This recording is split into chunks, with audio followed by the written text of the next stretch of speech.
नमस्कार, स्वागत है आपका संसद टीवी पर। मैं हूं मनोज वर्मा और आप देख रहे हैं हमारा खास कार्यक्रम मुद्दा आपका। आज हम बात करेंगे टीबी मुक्त भारत की। इस मुद्दे पर बात इसलिए करेंगे क्योंकि टीबी उन्मूलन की दिशा में भारत के प्रयासों को वैश्विक स्तर पर मान्यता मिली है। 2015 से 2023 तक टीबी के मामलों में उल्लेखनीय 17.7% की गिरावट आई है। ये दर वैश्विक औसत गिरावट 8.3% से अधिक है, जैसा कि विश्व स्वास्थ्य संगठन ने अपनी वैश्विक तपेदिक रिपोर्ट 2024 में बताया है। ये तस्वीर भारत के राष्ट्रीय तपेदिक उन्मूलन कार्यक्रम के प्रभाव को जाहिर करता है। टीबी मुक्त भारत का लक्ष्य इसलिए भी महत्वपूर्ण है क्योंकि 2025 तक टीबी को समाप्त करने के लिए सरकार की प्रतिबद्धता को पहली बार प्रधानमंत्री नरेंद्र मोदी ने मार्च 2018 में नई दिल्ली में आयोजित टीबी समाप्त शिखर सम्मेलन के दौरान व्यक्त किया था और विश्व टीबी दिवस 2023 के मौके पर वाराणसी में एक विश्व टीबी शिखर सम्मेलन में इसकी पुष्टि की गई थी। वैश्विक स्तर पर तपेदिक यानी टीबी कोविड-19 के बाद संक्रामक बीमारी से होने वाली मौतों का दूसरा प्रमुख कारण है। इसलिए मुद्दा आपका में टीबी मुक्त भारत, उपलब्धियां, चुनौतियां और आगे का रास्ता, इससे जुड़े विभिन्न पहलुओं पर बात करेंगे। चर्चा करने के लिए दो खास मेहमान मेरे साथ जुड़े हुए हैं जो टीबी के मामलों के विशेषज्ञ हैं, जानकार हैं। डॉक्टर अनंत मोहन जी हमारे साथ जुड़े हैं जो प्रोफेसर हैं एवं प्रमुख हैं मेडिसिन विभाग एम्स के। आपका स्वागत है डॉक्टर अनंत जी। साथ ही हम बात करेंगे डॉक्टर प्रियदर्शी जितेंद्र जी से जो फेलिक्स हॉस्पिटल से जुड़े हुए हमारे साथ हैं। जितेंद्र जी, आपका भी स्वागत है संसद टीवी पर। लेकिन शुरुआत मैं डॉक्टर अनंत आपसे करूंगा क्योंकि मुद्दा टीबी मुक्त भारत का है और विश्व स्वास्थ्य संगठन की जो रिपोर्ट सामने आई है, इस उपलब्धि को आप कैसे देखते हैं, इस अभियान को आप कैसे देखते हैं? देखिए, टीबी हमारे यहाँ सबसे बड़ा इन्फेक्शियस डिजीज है, सब जानते हैं। ये भी जानते हैं कि 7-8 साल पहले कुछ ऐसे लक्ष्य रखे गए थे हमारे सामने कि हम फेज वाइज मैनर में अगले 5 साल, 10 साल, 15 साल, 20 साल में किस लेवल पे टीबी को धीरे धीरे कम करेंगे और यहाँ तक पहुँचेंगे कि वो ख़त्म हो जाए और उससे इकोनॉमिक जो बर्डन है, जो हमारे खर्चा है, वो भी कम हो जाए परिवार के। तो ये हमारे सामने कुछ लक्ष्य रखे गए थे और जैसे अभी हमने रिसेंटली आपने बताया जो WHO की रिपोर्ट आई है, तो उसमें ज़रूर हमारे तरफ से जो भी उस टाइम पे बहुत सारे ऐसे इनिशिएटिव्स लिए गए, बहुत सारे ऐसे प्रोजेक्ट्स शुरू हुए, ऐसे काम शुरू हुए, चाहे रिसर्च हो चाहे इम्प्लीमेंटेशन, कि हम उस लक्ष्य तक पहुंच पाए जी। तो अभी WHO ने जो लिखा है उसमें ये उन्होंने साफ बताया है कि हमारे यहाँ टीबी नोटिफिकेशन जो टीबी पकड़ में आती है, जो डायग्नोज होती है, जो मिस नहीं होती, वो बढ़ गया। जो हमारे टीबी का इंसिडेंस और प्रेवलेंस है वो कम हुआ है पहले के मुकाबले, जिस रेट से पहले होता था। और ये भी बताया है कि जो बाकी कंट्रीज में जिस लेवल से कम हुआ है, हमारे कंट्री में उससे ज़्यादा लेवल में कम हुआ है। तो ये ज़रूर कुछ ऐसी बातें हैं जो हम कहते हैं जिसमें हमें एनकरेजमेंट मिलता है, प्रोत्साहन मिलता है और हमें इसको एक पॉजिटिव वे में देखना चाहिए, खुश भी होना चाहिए। साथ ही साथ ये भी होना चाहिए कि देखिए, काम अभी ख़त्म बिल्कुल नहीं हुआ है, ये सिर्फ एक स्मॉल स्टेप कहेंगे और इसी को आगे बढ़ा के हमें और आई थिंक और तीव्रता से और तेजी से आगे बढ़ना पड़ेगा, तभी एक्चुअल टारगेट टाइम पे अचीव होगा जी। बिल्कुल। डॉक्टर प्रियदर्शी जितेंद्र जी, आप कैसे देखते हैं इस मुद्दे को, क्योंकि 2025 तक भारत को टीबी मुक्त बनाने का लक्ष्य रखा गया है और विश्व स्वास्थ्य संगठन की जो रिपोर्ट आई है वो एक सकारात्मक दिशा में भारत सरकार के द्वारा टीबी को मुक्त बनाने के लिए किए जा रहे प्रयासों की एक तरह से प्रमाणित करते हैं। आप कैसे देखते हैं इस अभियान को? जैसा प्रोफेसर मोहन ने बताया, ट्यूबरकुलोसिस उन्मूलन योजना काफी पुराना है। अभी जो हम देख रहे हैं कि हाल के वर्षों में इसने रफ्तार पकड़ा है। जहां तक नोटिफिकेशन की बात है, पहले थोड़ी रफ्तार धीमी थी, उसमें कुछ चीजें और भी बढ़ी हैं। प्राइवेट पब्लिक का जो मिक्स है, जो कोऑर्डिनेशन है विभिन्न वर्गों के द्वारा, वो थोड़ा ज्यादा सामंजस्य स्थापित कर पा रहा है। मैं इसमें एक चीज और जोड़ना चाहूंगा कि जो अभी हमारा पहले था कि ट्यूबरकुलोसिस जो डिटेक्शन है उस पे काफी ध्यान दिया जा रहा था, उसके पश्चात की जो प्रक्रिया थी उसके हमारे ट्रीटमेंट से रिलेटेड था। आज के टाइम में जबकि जो हमारी अर्थव्यवस्था है वो संसार में 5वीं सुदृढ़ अर्थव्यवस्था के रूप में आगे उभर रही है, लेकिन जो ट्यूबरकुलोसिस का कलंक है आज भी हमारे माथे पे है और हम संसार में इससे थोड़ा सा कंप्रोमाइज महसूस करते हैं। सरकार ने बहुत अच्छा ध्यान रखा है इन चीजों पर और आज के टाइम में हम जो लेटेंट ट्यूबरकुलर इन्फेक्शन बोलते हैं, जिसे आप ये समझ सकते हैं कि जिसमें जो ट्यूबरकुलोसिस है वो किसी को संक्रमण किया हुआ होता है, लेकिन उस समय तक उस पेशेंट में, उस मरीज में उसकी बीमारी के लक्षण परिलक्षित नहीं हो रहे होते, उसका भी आजकल हम लोग डिटेक्शन करने में लगे हैं। उनको चुन चुन करके उन कुछ खास वर्गों का जिसमें कि इनकी बहुतायत पाई जाती है या पाई जा रही है, वो कुछ वर्ग हैं जिनमें कि जिनकी इम्यूनिटी कम रहती है, जैसे कि HIV से रिलेटेड जो HIV इन्फेक्टेड मरीज हैं, या फिर जो हमारे ट्रांसप्लांट आज के टाइम में पूरे विश्व में काफी हो रहा है, चाहे वो किडनी से रिलेटेड हो, चाहे वो लिवर फेलियर की वजह से हो रहा हो, या कोई अन्य बीमारियां जो काफी क्रोनिक है, जिससे कि उनका जो शारीरिक क्षमता है बीमारियों से लड़ने की किसी कारणवश कम रहती है, उनको ट्यूबरकुलोसिस बड़ी इजीली इन्फेक्ट कर लेता है, भले वो बीमारी बनने में थोड़ा टाइम लगे। तो इस प्रकार से एक अच्छा खासा ये तबका है जो कि लेटेंट ट्यूबरकुलर इन्फेक्शन से प्रभावित रहता है।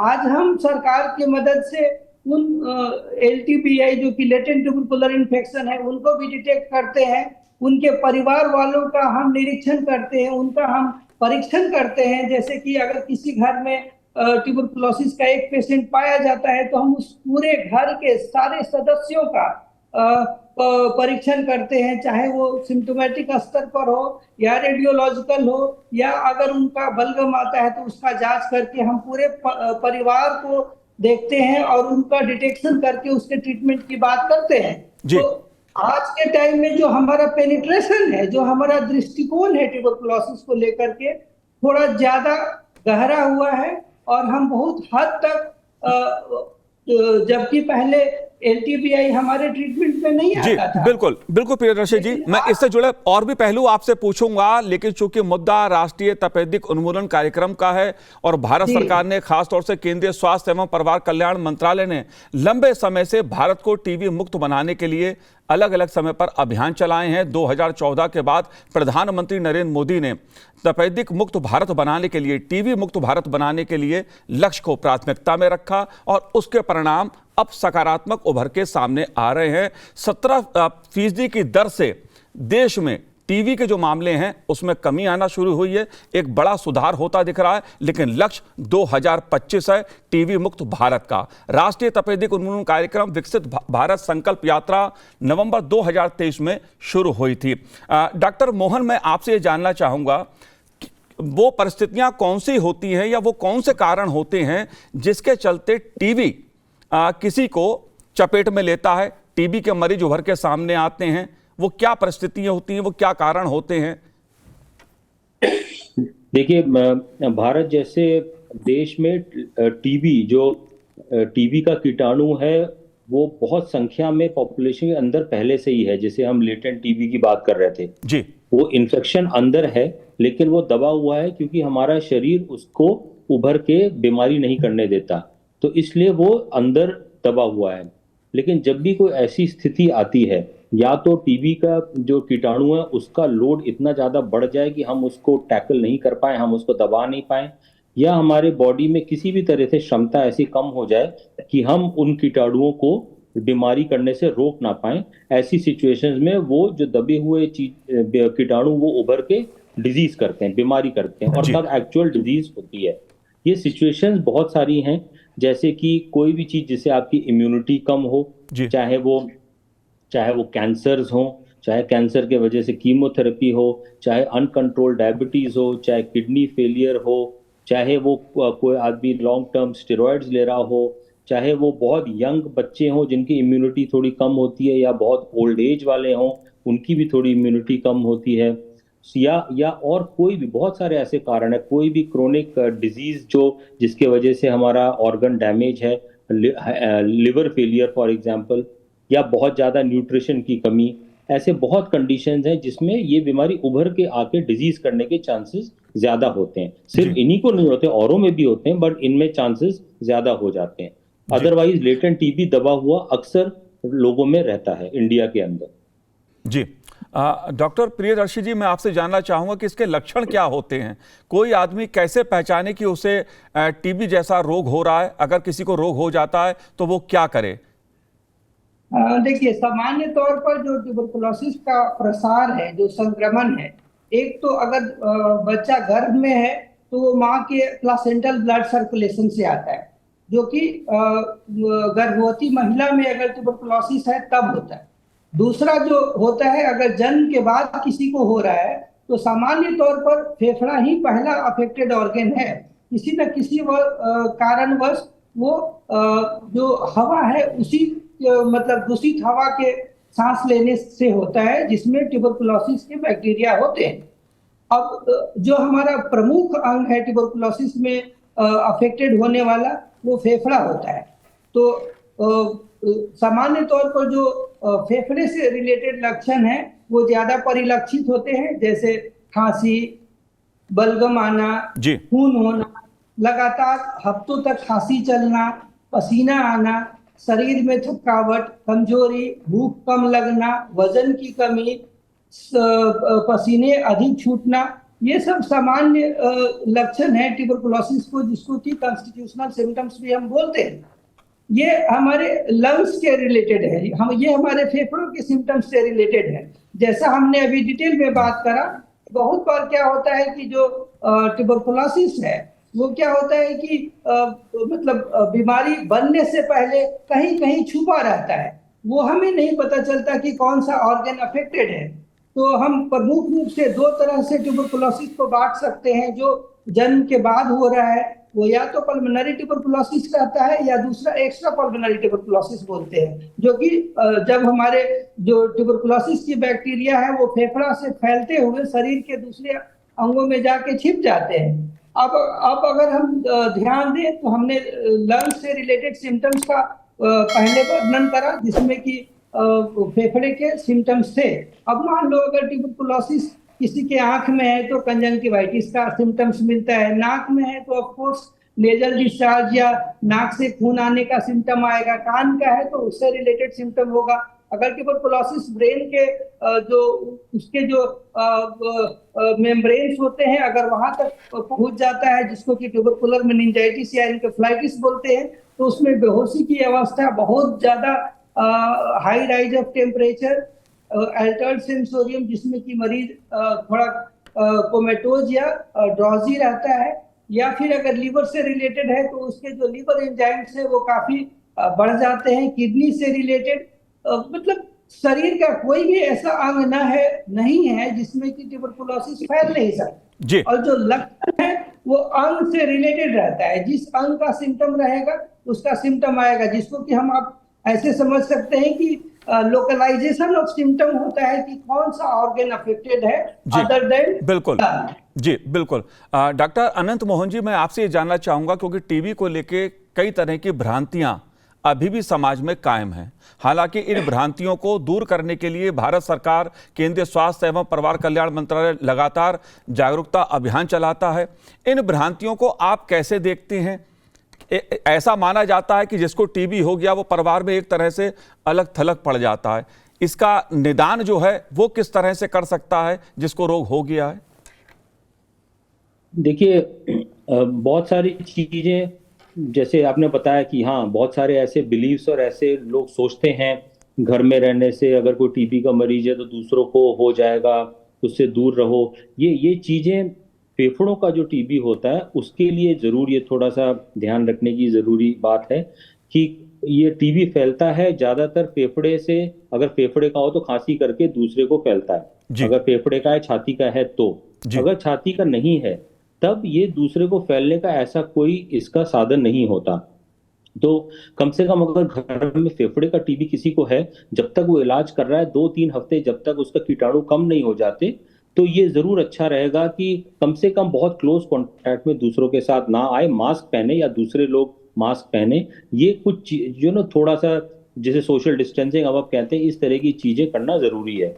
वेंटिलेशन घर का बहुत जरूरी है, ये सब चीजें जरूरी है ताकि एक क्राउडेड एरिया में, छोटे एरिया में बहुत लोग ना रहें जिसमें एक मरीज भी है।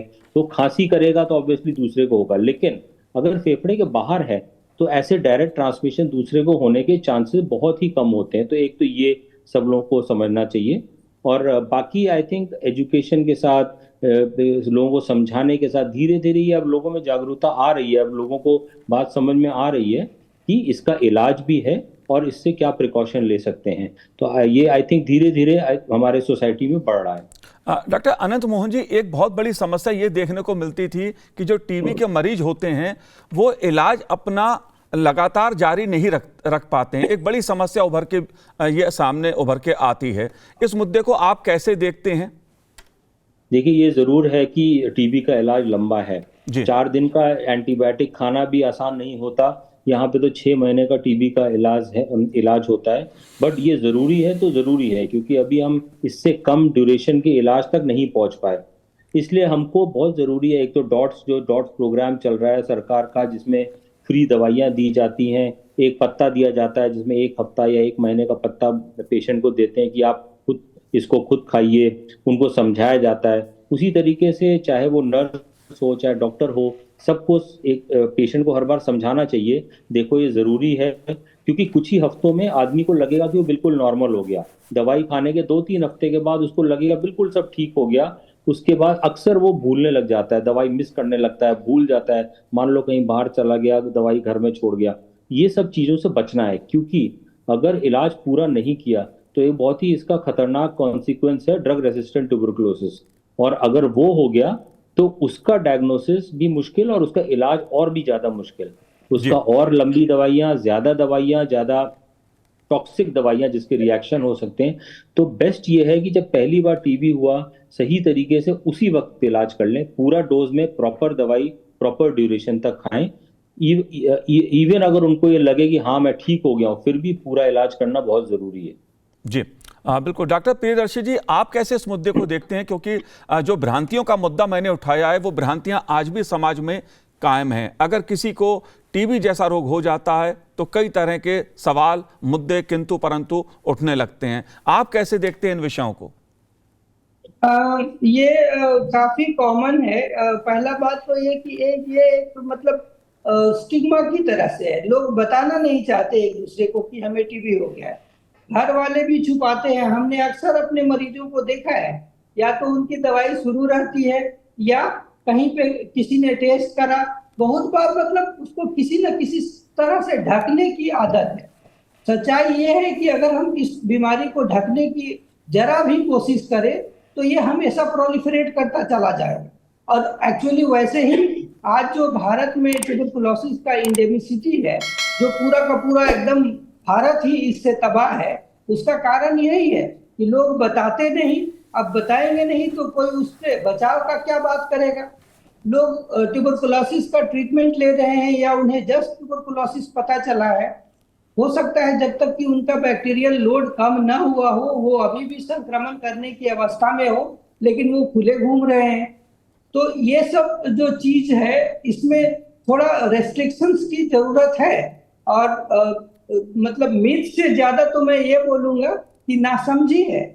ऐसा मैं बताना चाहूंगा पूरे देशवासियों को कि ट्यूबरकुलोसिस एक क्यूरेटिव इलनेस है। वो एक इन्फेक्शन है जिसका कि क्यूरेटिव इंटेंट होता है, वो ठीक हो सकता है, उसका पक्का इलाज है, बशर्ते कि हम उसकी डायग्नोसिस करें, उसका हम समुचित इलाज करें। समुचित का मतलब है कि जो जितनी दवाइयां चलनी है, जो डोज चलना है, जितने समय तक चलना है।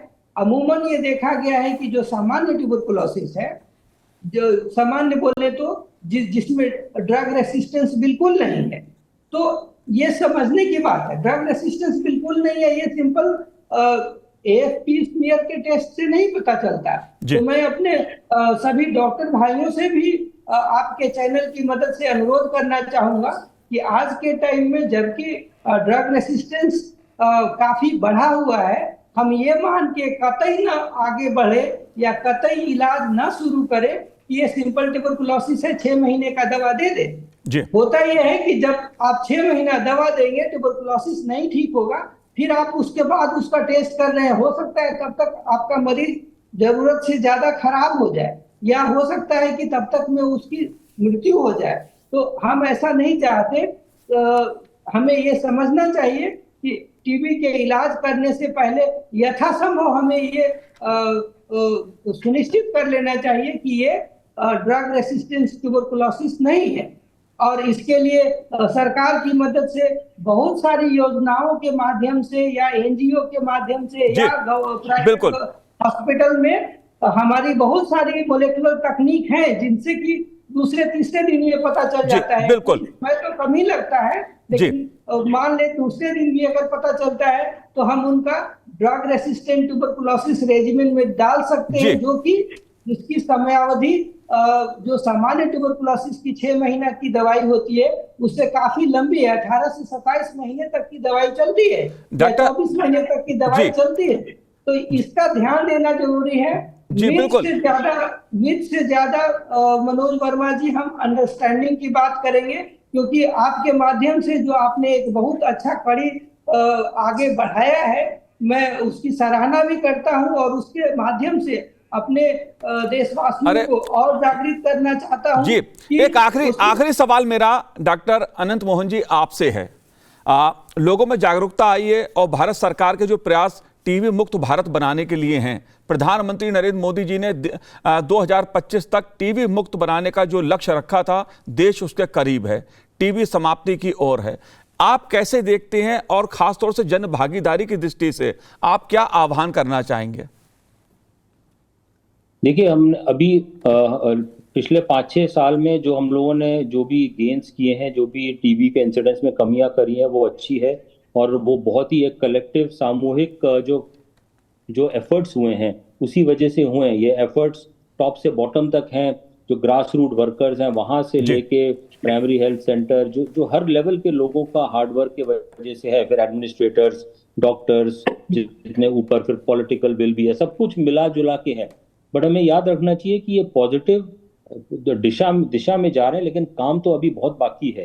अभी सिर्फ 17-18% तक की कमी आई है। हम तो एरेडिकेशन की बात कर रहे हैं, खत्म करने की बात कर रहे हैं, तो वो तो आई थिंक उसके लिए हमें और बहुत मेहनत करनी पड़ेगी। इसी चीज को आगे कंटिन्यू ही नहीं बल्कि शायद आगे और स्पीड से बढ़ाना भी पड़े, और चीजें और आइडियाज लाना पड़े। चाहे तो रिसर्च एक्टिविटीज को जो बहुत बढ़ावा दिया गया है एक्चुअली पिछले 5-6 साल में, उसका फायदा भी हुआ है, वो आगे बढ़ाएं। एग्जीक्यूशन, इम्प्लीमेंटेशन, ड्रग डिस्ट्रीब्यूशन, हर लेवल में जो पब्लिक हेल्थ में जो प्रॉब्लम्स हैं, डायग्नोस्टिक्स, ये सारी चीजें जो बढ़ी हैं आगे उनको और बढ़ाना पड़ेगा। तो अभी 2025 तक कितना हो पाता है एरेडिकेशन, ये तो मैं नहीं कह सकता, बट जितना भी है कम से कम ये मोमेंटम हमको कंटिन्यू ही और थोड़ा और स्पीड से करने की जरूरत है, तभी ये हो पाएगा। क्योंकि ये हमको ये याद रखना चाहिए। देखिए, अगर ढील दी तो सब कुछ वापस भी हो सकता है। देखिए, ये जरूरी तो नहीं कि हर चीज पॉजिटिव ही जाएगी। अगर हमने ढील दी तो कहीं भी गड़बड़ भी हो सकती है। तो हमें ये मोमेंटम सही डायरेक्शन में लेके जाना है। जी, जाहिर सी बात है कि भारत सरकार तमाम तरह के कार्यक्रम चलाती है देश को रोग मुक्त बनाने के लिए। टीबी से देश को मुक्त बनाने के लिए भी एक लक्ष्य 2025 रखा है केंद्रीय स्वास्थ्य एवं परिवार कल्याण मंत्रालय ने। प्रधानमंत्री नरेंद्र मोदी जी भी अलग अलग मंचों से इसको लेकर अपील भी करते हैं कि लोग किस तरह से जन भागीदारी के जरिए भारत को टीबी मुक्त बना सकते हैं। जाहिर तौर पे संकल्प के साथ, जागरूकता के साथ टीबी हारेगा, भारत जीतेगा। आप दोनों ने इस कार्यक्रम में भाग लिया, बहुत बहुत शुक्रिया संसद टीवी से बात करने के लिए, बहुत बहुत धन्यवाद आप दोनों का। तो आज इस कार्यक्रम में इतना ही, मुझे दीजिए आज्ञा, नमस्कार।